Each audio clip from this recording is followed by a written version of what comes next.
आगे का अभ्यास पाद हस्तासन, जैसा इसका नाम है, पाँव को हाथ से छूना है। लेकिन कैसे छूना है योग में, यह एक तरीका बताया गया है, उसके हिसाब से हम करेंगे तो उसका सम्यक लाभ ले सकते हैं और इसमें भी हमारा स्पाइन करेक्ट होता है।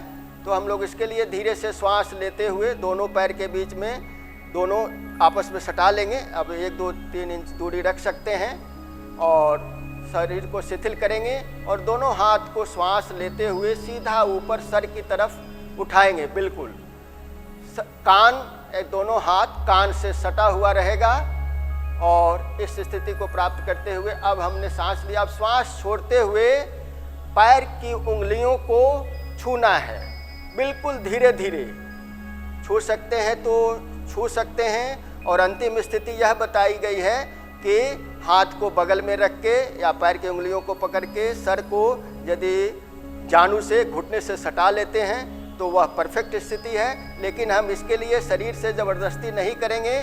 जैसा कि आप देख रहे हैं अर्चना अभ्यासी बहुत हैं तो इनका एकदम सटा हुआ है, लेकिन आम जन अपने क्षमता के हिसाब से ही करेंगे। और फिर यहाँ से हम श्वास लेते हुए धीरे से सांस को सांस लेते हुए हाथ भी धीरे से सीधा हम लोग उठाएंगे और फिर श्वास छोड़ते हुए बगल में हाथ को रख लेंगे और आंख बंद करके शिथिलता को प्राप्त करेंगे और इसके प्रभाव को महसूस करेंगे।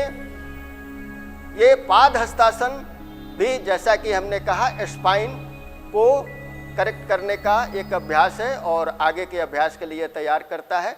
तो इसमें शर्त यही है कि बिल्कुल स्ट्रेट हम लोग स्पाइन को दाएं और बाएं नहीं करके झुकाते हैं और हाथ भी बिल्कुल सामने दोनों पैर की उंगलियों को छुए। और अंतिम स्थिति में यदि दोनों हाथ फर्श पर या मैट पर टिक जाते हैं और मेरा सर घुटने से टिक जाता है तो वह अंतिम स्थिति है। और यहाँ पर फिर कुंभक लग जाता है, यहाँ हम श्वास को रोक करके रखते हैं, इसका हमारे शरीर पर विशेष प्रभाव पड़ता है और फिर श्वास लेते हुए हम सामान्य स्थिति को आते हैं।